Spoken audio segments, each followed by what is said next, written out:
All right, good day to you. My name is Fred Oakman, and as always, with me today is Mr. Jake Peters. We are PS This Is Awesome, a PlayStation podcast. This is episode number 148. This is a show where we share our feelings about the current state of PlayStation. Before we get on with the show, I'd like to invite you all to subscribe to our channel on YouTube and visit us on Twitter and Tumblr. If you want to make fun of our trophy list on the PSN, you can find me at anchorless_81 and Mr. Jake Peters at jakesaw01. And lastly, as always, you can write the show at psthisisawesome@gmail.com. And most importantly, don't forget to share this show with your friends. Be sure to leave comments and rate the podcast as you see fit. How are you doing today, Jake? Doing pretty good. I'm kind of sick, so that sucks.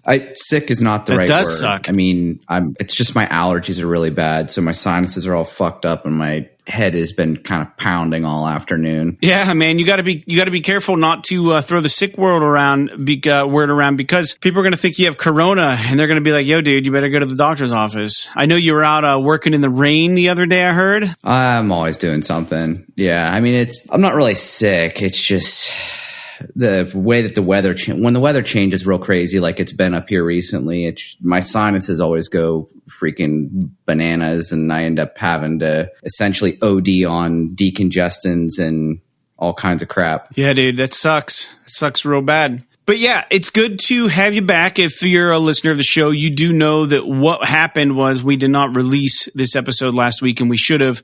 Not this episode per se, but episode 148 should have been released this past week, but it didn't. Jake and I had a concert. We played somewhere, I think. I don't remember. No, I had a concert. I know that. And your wife came out and sang some backup vocals, which I was much appreciative of for. And Jake, you've been riding your motorcycle on racetracks and stuff, which is kind of crazy. Do you want to talk about that at all? I mean, I think that's crazy that you're doing that. I think you're just crazy. Yeah, I don't really know that there's a whole lot to say. I just have been getting really into riding I have a couple of motorcycles, but I have a sport bike that I've been really interested in learning how to and race is not necessarily the right word. I don't know if I'm willing to go that far because it costs a lot of money Sure. And it requires a lot of time and can be dangerous. So, I mean, it's always dangerous getting on a motorcycle. But so I started doing these things called track days, which are basically like practice events where you could go and ride with people like of your skill level. And you kind of take turns going around the track and stuff and learning the art and everything. And it's been really eye-opening and really exciting and fun. Kind of scary, but it's a good time. Yeah, I bet, man. I'm sure like that kind of dedication and discipline as with most things, like will pay off in the long run. Like if you ever get into a pinch on your bike or something, like you're going to be very comfortable and really know how to handle the thing, which is really important when you're riding a motorcycle, know how to use the vehicle. So that's great, man. I'm happy for you. I'm glad you're doing that. It makes me stoked. Myself, on the other hand, man, I haven't been doing much at all, just making some merchandise for our group, Fred Oakman in the Flood. Oh, by the way, if you guys don't know, I'm a musician. I finally have a real website up. If you guys are interested at all in the music that I'm making, you can check it out at www.fredoakman.com. FredOakman. And Jake has been playing in the band that backs me up sometimes at gigs. He's been playing bass, and we are called Fred Oakman and the Flood. So I did get some beer koozies made recently. They're not for sale yet on the website, but they are being currently printed. And I also have some T-shirts being made by the same place, but they were designed by a local tattoo artist, which they turned out really, really good and really cool. So I've been kind of working on music stuff, even with COVID, trying to find ways to still make it profitable and make it worth our time. But Jake, let's move on to games a little bit. I have not played any other game but Ghost of Tsushima still. That's it. Yeah, I'm the same thing. You know, I've been playing a lot of Ghosts of Tsushima, and I've been playing, what else? I'm still just playing like kind of Hot Shots Golf a little bit on my Vita whenever I'm just kind of laying down, sort of, you know, chilling out before going to sleep. But pretty much, I mean, I haven't been playing a ton of games, but the games I have been playing have been pretty much Ghost mostly. I've been having like a roller coaster of emotion with that game, to be honest with you. Like it never dipped down into the like I don't like this game. It's just a roller, like when I say a roller coaster, I mean just like the level of interest that I have in it will go from like being like really, really high to being just like that game that I'm kind of enjoying playing. I don't know if you get what I'm saying. Yeah, I do understand what you're saying.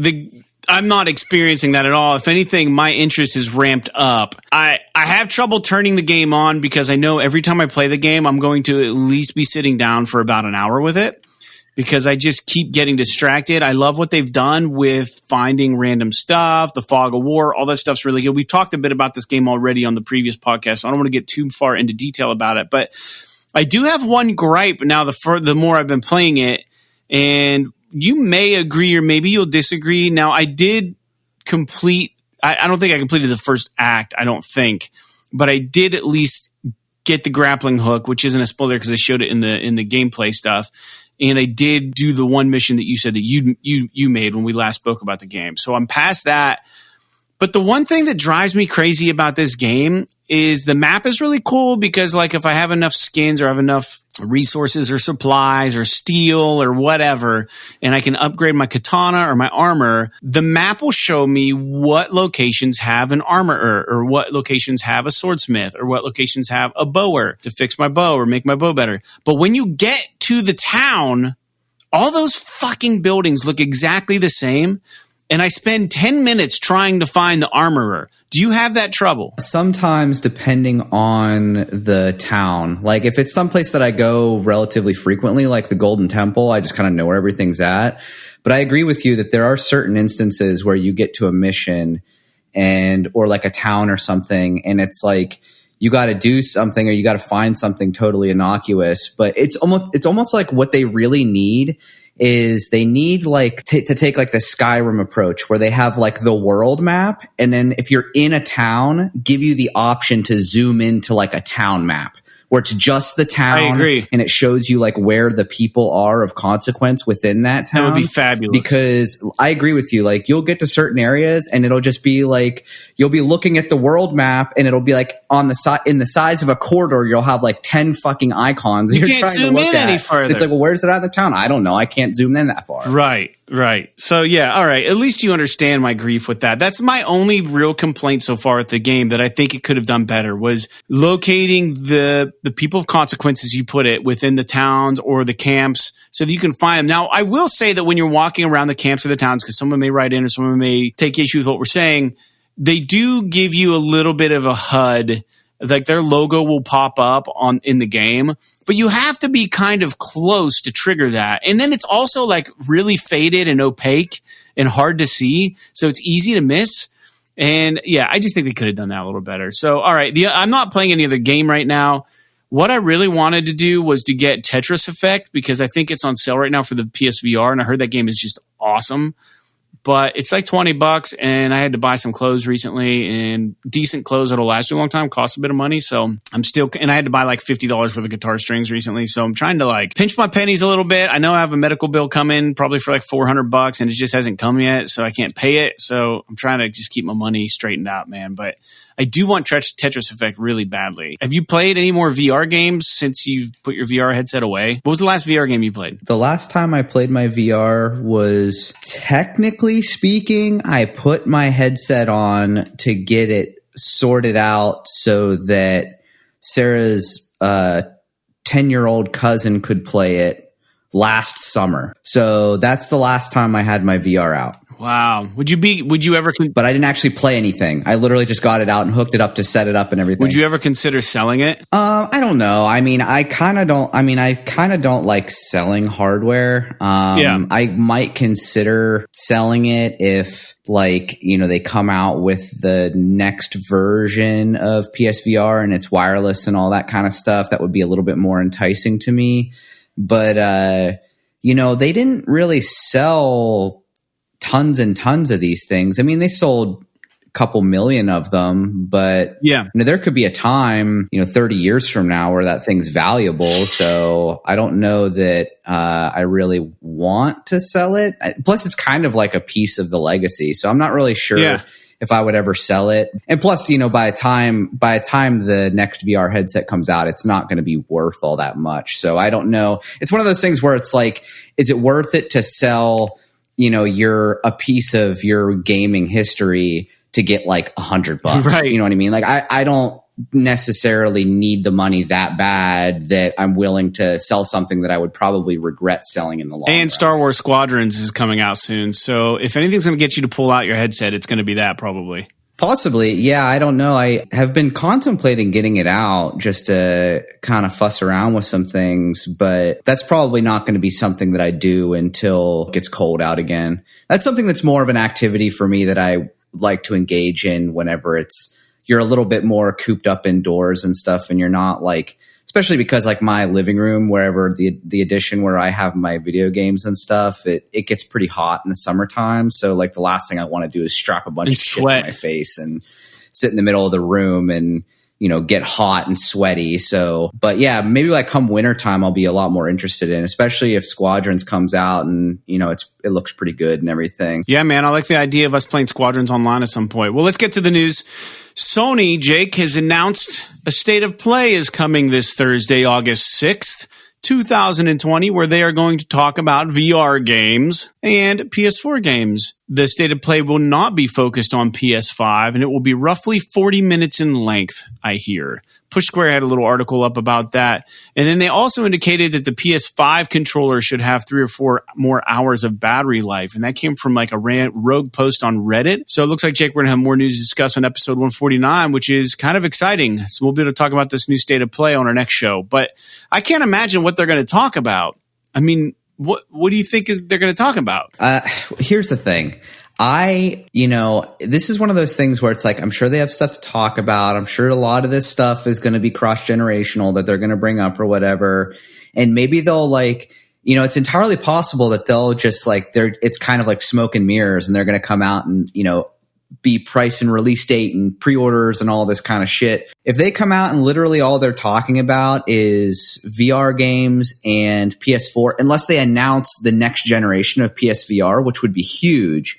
If they don't, if they're just talking about PS4 games and PSVR games, especially because we're getting so close to the end of the generation, most of them are probably already announced, or if they aren't announced, they're, probably not these huge blockbuster titles.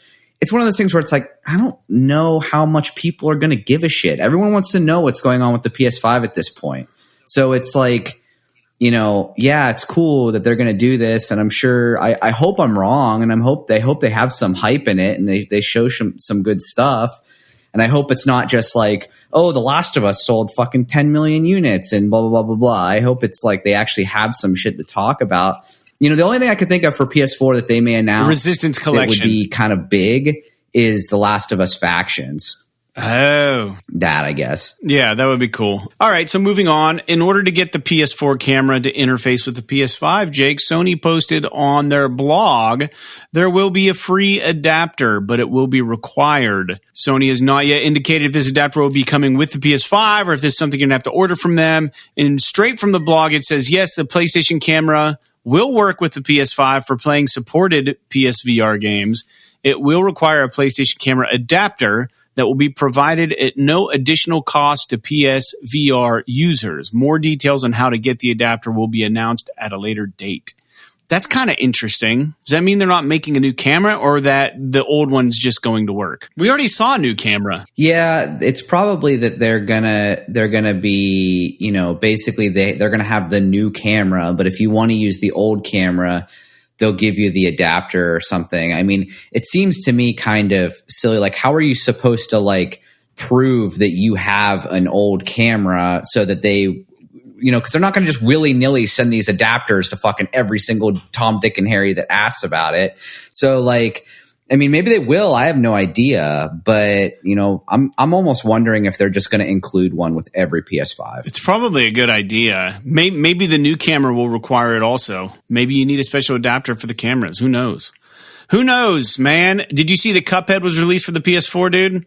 That game was super tough. Have you ever tried that game? My brother has a Switch, and we played it on the Switch. And, dude, that game is really, really hard. But if you haven't seen it, the artwork is awesome. Yeah, I remember when that game came out, or when they were talking about it when it was first on Steam and they were releasing it on Xbox. And that game is a graphical marvel. I mean, it is so amazing how how authentic the graphics look and how close they look to like the old, early Disney, like Steamboat Willie type graphics. And it's so perfect. Like, I don't really understand it, but like at the same time, I've heard the same thing as you, is that it's incredibly difficult. Dude, it's so hard. I have not played it. No, it's a really difficult game. And like saying that it's difficult is almost an understatement. Like it's really, really kind of ridiculous. You didn't happen to get any kind of notifications from PlayStation about getting like free money or anything, did you? No, I heard that they were going to give, people $10 or something for the 10th anniversary of PS Plus or something like that. But maybe they're only giving it to the people that have had PS Plus for 10 years, or maybe they're staggering, giving that money out. I have no idea, but I haven't gotten anything about it. Yeah, me either. I hope I do. I think that was supposed to end around the 12th. So there's still hope for some of us maybe to get a free $10. Maybe then Tetris Effect will only cost me $10 and then I'd probably pull the trigger. So the most interesting piece of news that I saw came from Push Square, and this actually came out last week, but you and I were both pretty vocal about how much we enjoyed Metal Gear The Phantom Pain. I never really got into the online, dude, but there was a mechanic in Phantom Pain where you could actually make nukes at your base, and then other players could go on and steal those nukes and disarm them. And this has come from Push Square. There was a cutscene, apparently, that was never seen until recently.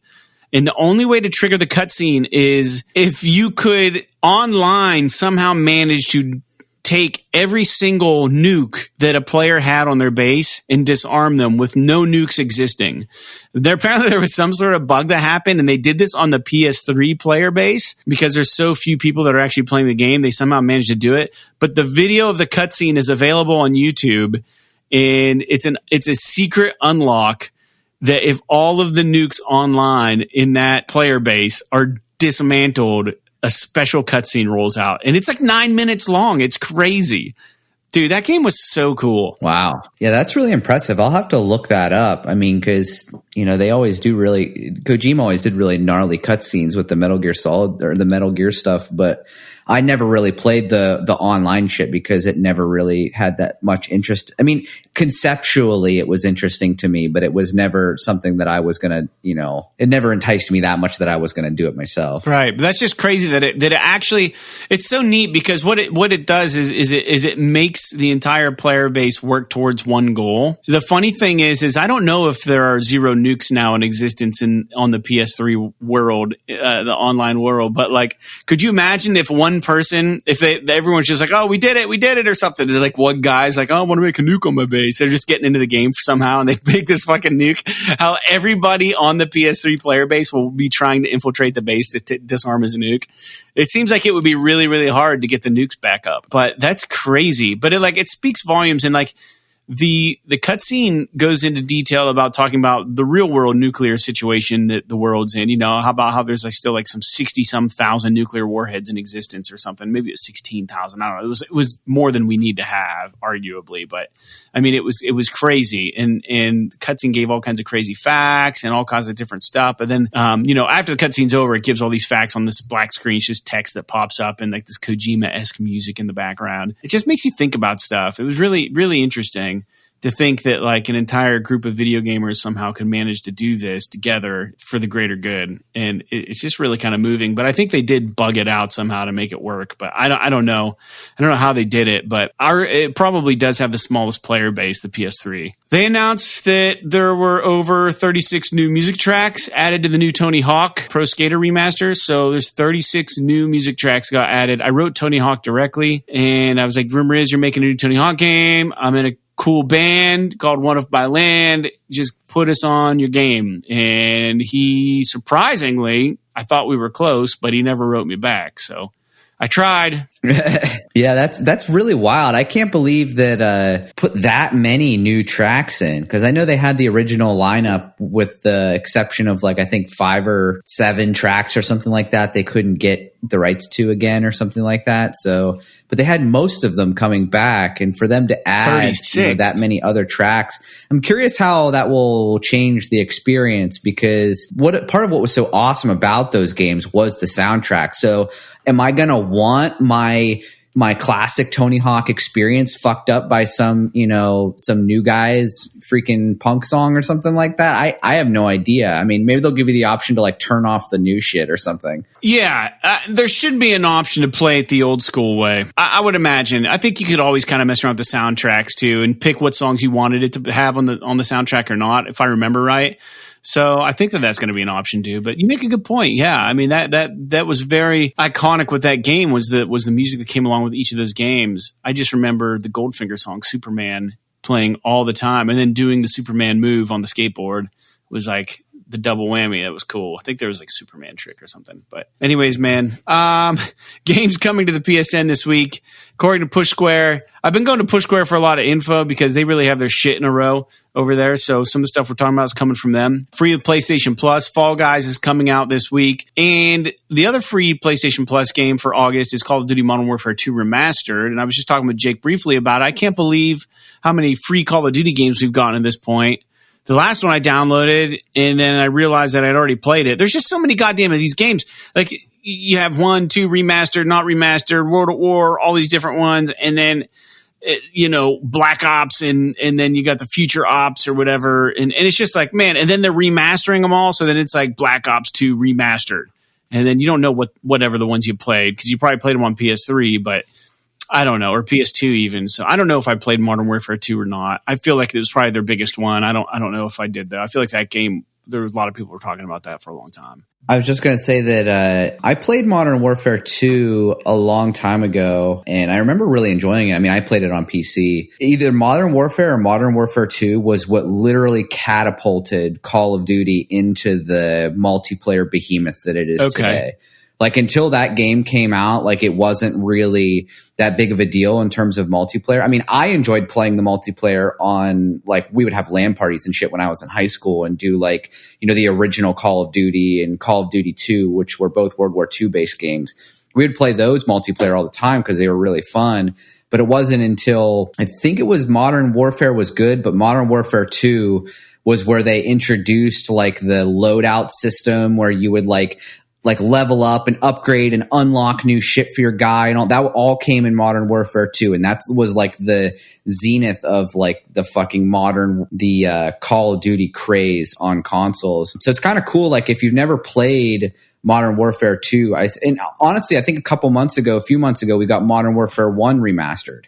So if you get the chance and you haven't played them, I mean, the campaigns for Modern Warfare and Modern Warfare 2 are both excellent. So even if you're not a multiplayer guy, I think, if I'm not mistaken, I preferred the first Modern Warfare as far as the campaign was concerned.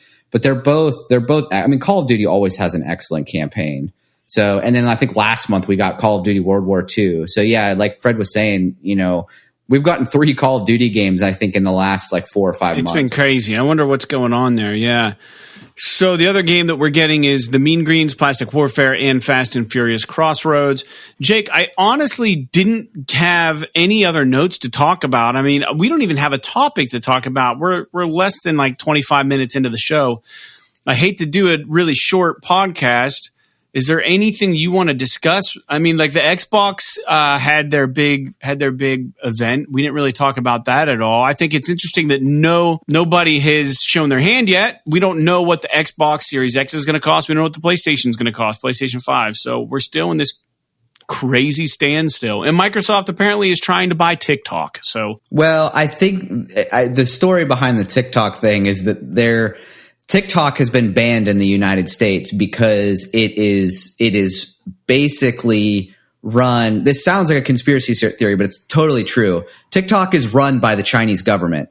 Well, it's run by a company that is owned by the Chinese government. Right. So apparently it's been proven that the Chinese government has been spying through the TikTok app. And so the United States government has banned its use in the United States. Well, Microsoft came in and said that they would agree to purchase the servicing rights to TikTok for the United States. So basically, they would service and run the TikTok app in the United States and cut it off completely from the Chinese entity that created it. It's pretty fucking weird, dude. The world is so weird right now. And like some of this shit that like you would 2 or 3 or even last year or something like that, or a couple years ago, you would think that like, there's no way, that's a conspiracy. There's no way. And then like all this shit is like really happening. Fucking aliens are real. The fucking Chinese government is spying on us through our computers and phones and shit. Like, it is the weirdest time to live right now with the, all the virus stuff that's going on, all the riots that are happening in the United States right now. We're living in a freaking twilight zone. Yeah, dude. Can we talk a bit about the alien thing? Because, I mean, that'd make for good show content. I mean, the Pentagon, they essentially came out and said that they have, now they might have redacted or went back and edited what the New York Times initial reporting was, but it was my understanding that they said that they had pieces of a ship that was built off this planet or something like that. Have you heard anything else about this? I have not actually read the stuff that was released from the Pentagon, just basically what people have told me about it. I've been meaning to actually look into it. I just haven't. But, it's one of those things where it's like, part of me wonders, because the thing is that like, you can't fucking, like, and I'm not even typically like this, but I feel like you can't trust anything that is coming out of the world, like the news or the internet or anything right now. Because for all we know, because of everything that's going on in the United States, that information could have been like, quote unquote, leaked or released to the public as like a means to try and draw attention away from all of this other just nastiness that's happening on with the handling of the COVID virus and all this kind of stuff. And you would like to believe that it's all authentic. And I have to imagine that it probably is, at least in some respect. I haven't read it specifically to see really like what the deal is.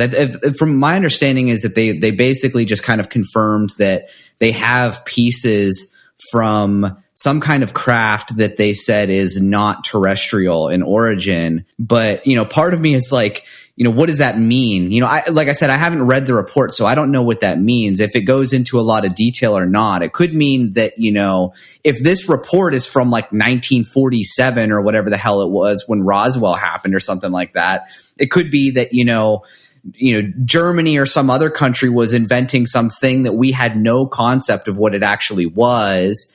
And, it just kind of got shot down in the United States. And we're just like, oh, this is fucking aliens because we don't understand it. But, it's weird. I don't know. I have to imagine that it's probably legit, but I hope it's legit. That would make the world a lot more interesting, unless the aliens come and fucking kill us all or eat us or something. But it would definitely be cool. So I'm on the New York Times website right now where this is posted.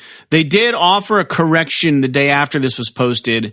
And we'll look at it here. This article was written, who's this written by? By Ralph Blumenthal and Leslie Keene from the New York Times. There's an article posted here on the website. It's interesting. The correction states an earlier version of this article inaccurately rendered remarks attributed to Harry Reid, the retired Senate Majority Leader from Nevada. Mr. Reid said he believed that crashes of objects of unknown origin may have occurred and that retrieved materials should be studied. He did not say that crashes had occurred and that retrieved materials had been studied secretly for decades. An earlier version also misstated the frequency with which the Director of National Intelligence is supposed to report on unidentified aerial phenomena. It is 180 days after enactment of the Intelligence Authorization Act, not every 6 months. So real quick, this article, it starts off by saying that despite the Pentagon's statements that it disbanded a once covert program to investigate unidentified flying objects, the effort remains underway. Renamed and tucked inside inside the Office of Naval Intelligence, where officials continue to study mystifying encounters between military pilots and unidentified aerial vehicles. So the Pentagon came out, that was directly from the article, but so what they're saying is that the Pentagon had made statements that it got rid of this covert program, but what they actually did was they just renamed it and put it under a different bureau. They put it under Naval Intelligence. It says here that there was a Senate committee report outlining spending on the nation's intelligence agencies. And the report said the program, which is now called the Unidentified Aerial Phenomenon Task Force, was to standardize collection and reporting on sightings of unexplained aerial vehicles. That's crazy. So this thing exists. I mean, their concerns are that it could be China or Russia, and they got to make sure, and I get that. It could be any of these countries trying to spy on you, like you said, Jake, you know what I mean? But apparently they are going to be coming out. The former Democratic senator from Nevada who pushed for funding the earlier program said he believed that crashes of objects of unknown origin may have occurred. Dude, I think aliens are real, dude. I think we have some stuff, and I'm just waiting for like an old black and white photo of Truman standing next to the Area 51 site holding like an alien hand or something like that. I'm just waiting for something crazy to happen, man. Joe Rogan's going to have an alien on his podcast and interview it or something. Like, it's going to be nuts. Yeah, the thing is though, is that like shit is so easy to fake now with all this like face swapping stuff and everything that's going on. I mean, they could literally have like a video of Donald Trump fucking an alien like on national broadcast television, and there's no way for you to know if it's fucking true. Right. The scary thing is that part of you wouldn't discredit it. Like, you'd be like, well, that could have happened. You know what I mean? That's the world that we're living in. It's like, yeah, that maybe was real. There's no way to know.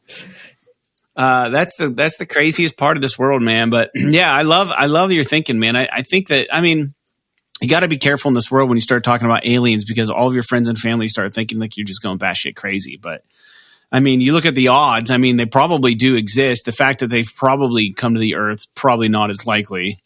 But I guess if they're more intelligent than us, sure, why not? I don't know. But Ghost of Tsushima, man, I love that game. Yeah, Ghost of Tsushima is cool. I've been really enjoying it. Honestly, my biggest thing right now is I've actually been really enjoying just kind of wandering through the world and like doing a lot of these side missions and kind of, enjoying the atmosphere and everything. I got to be honest, at least as of right now, like I don't really care. I'm having a hard time really caring all that much about the main story arc because it's just so generic. I mean, there are some moments in it, that like pique my interest because the acting is really good and the characters are good and everything like that. But the general story is just, I mean, it's like something we've seen before with a samurai rapper on it. It's a really good samurai movie. Not a bad thing. I mean, it's a serviceable story and everything.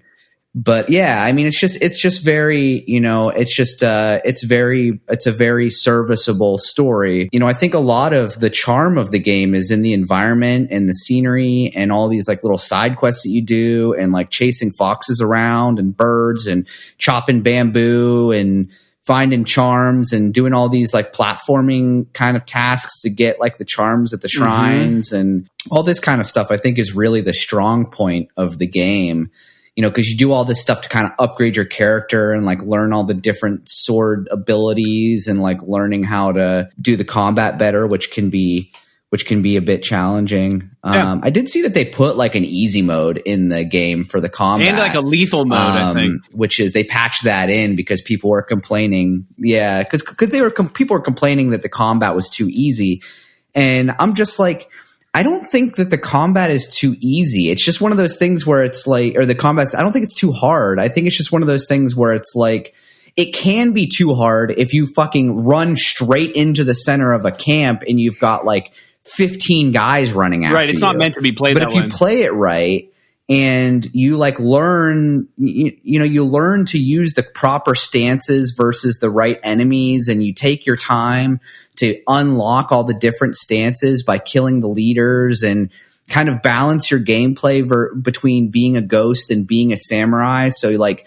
you be a ghost to kind of like slim out the herd a little bit, and then you kind of do your samurai thing and, chop the shit out of guys. And like, I think it's really good. I mean, I mean, there might get to be a point where it's just because some of the combat is actually really hard, especially once you get into the duels and stuff. I don't know that I would say that it's too hard at this point, but yeah, I have been enjoying it, but I've just been kind of doing like the side missions and the tales and like trying to complete the tales and everything like that. And, because I just haven't really had that much desire to really push forward on the main quest, mostly because it's just, it's kind of like, I don't want to say it's not bad or that it's even that it isn't good. It's just like, it's kind of like playing The Witcher. Now, this game isn't as good as The Witcher, but The Witcher, part of the reason why that game was so good is because you would run across these side quests that would literally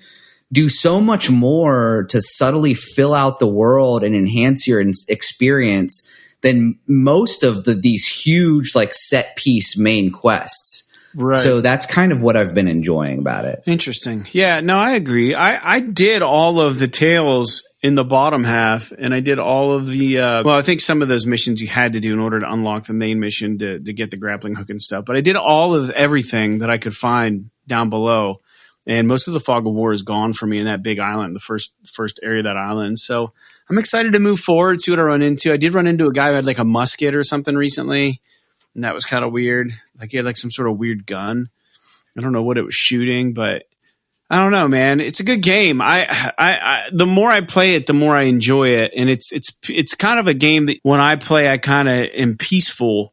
Like I don't find myself being scared or stressed or really like feeling overwhelmed. I know you said you get overwhelmed sometimes with like really big maps, but I don't really have that experience with this game because the fog of war really helps control that. But I don't know, man. I think this game is really a good game the more I've played it. So I guess if you're listening and you're interested in the game, I think Jake and I both like it.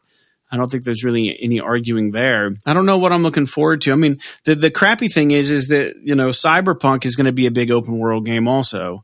So we went from like The Last of Us, which was a 30-hour game, to the Ghost of Tsushima, which is going to take a while to play. And then Cyberpunk's coming out in September, and I believe it is at least. And it's going to be a really long open world game. So I kind of want something just chill and nothing intense, but I don't know what that would be. I mean, Ghost of Tsushima can get really close just by wandering around like you're doing, dude. But I don't know. I feel like I want something that I do like that Ghost of Tsushima feels like a game. I will say that it feels like a game. It doesn't feel like they're really trying to make it too realistic, but the same token, like I kind of want to play something that just feels like a game, like more like just a game. Like Tetris. Yeah, I agree with you. Cyberpunk got delayed. It's not coming out until November 19th. So part of me is wondering if November 19th or that week or whatever is like when these next consoles are coming out. Because I can tell you right now, the consoles are coming out in November, and there's no way in hell I'm playing Cyberpunk on my fucking launch PS4. Because the thing will probably implode and start lighting on fire. So I'll probably wait. If the consoles don't release until after Cyberpunk, I'll probably wait to play Cyberpunk until the consoles come out. But yeah, it's not coming out to November. So you have a little bit of wiggle room and a little bit of breathing room in order to try and find some of these other kind of experiences. And that's kind of why I've been playing like Hot Shots Golf and shit like that, is because like I got to play something that's a little bit more arcadey, that's a little bit more of a game, playing like Super Mario World and shit like that is that like, there's so much. It's much more direct, like it's tactile of a game experience. It's much more of a, I don't know. I want to say it's much more like working out and much less like watching a movie. Not that there's anything wrong with these super like realistic and immersive games like The Last of Us, but there gets to be a point, man, where I just want to fucking jump on some mushrooms or like shoot something, or you know what I mean? Yeah, no, 100%. Yeah, I was talking to our buddy Nate drums in the flood, and I was talking to Nate because he's been playing The Last of Us Part 2. Without spoiling anything, he is at the hospital with Ellie right now, and he was like, he goes, man, the game's so intense. He said he has trouble getting back into it, but when he's in it, like he gets kind of jumpy with the clickers and stuff, and like he likes it, but he said it gets real creepy for him. Some of those parts are a little too much for him, but I told him he's not even halfway through the game yet, and he just started laughing. But dude, I don't have anything else to say. I was just trying to remember the hospital part. Are you talking about like the first time you get to it? The first time you're at the hospital, where you're like still kind of in the first like big section of the game? I don't think so. He had a flashback with Joel and Ellie. I don't want to spoil anything. We already had our spoiler talk. He had a flashback with Joel and Ellie that shed some light onto whether or not she knew what Joel had done, if he had lied to her or not from the first game. You get some sort of answer in a flashback, and that's where Nate's at. Oh yeah, he's really early in the game. he's got a long way to go. yeah, dude. So, but dude, we've said this before on other podcasts. I know we didn't do one last week. There really wasn't a whole lot to discuss. We're trying to have a podcast here. We need to bring a guest on. I think we have someone lined up. Well, we don't have them lined up, but I need to try to line it up. Don't want to have a guest on and not be prepared for them. So we need to take a little bit of time to kind of prepare for that and make sure that it's worth everybody's time to do it. So we're still working on that. In the meantime, Jake, I don't have anything else to say. I don't want to drag the podcast on any longer than it needs to be. You know, we're letting this podcast be what it is. This is it. I guess apologies if you wanted us to talk about something that we didn't. You can always write into the show at psthisisawesome@gmail.com. Jake, are you good for the show? Anything else you'd like to add before we sign off? No, I think I'm good. I've been enjoying my time, so we'll have to. Maybe we'll have something more to talk about next week. Probably more Ghost of Tsushima. Sounds good. Yeah, because I don't think either of us are going to be done with it by then. I don't think any games are coming out that we're probably going to play. So I might try that Fall Guys game. We'll see. But all right, so like Ghost of Tsushima, Golden Axe, and Gone Home. P.S. This is awesome.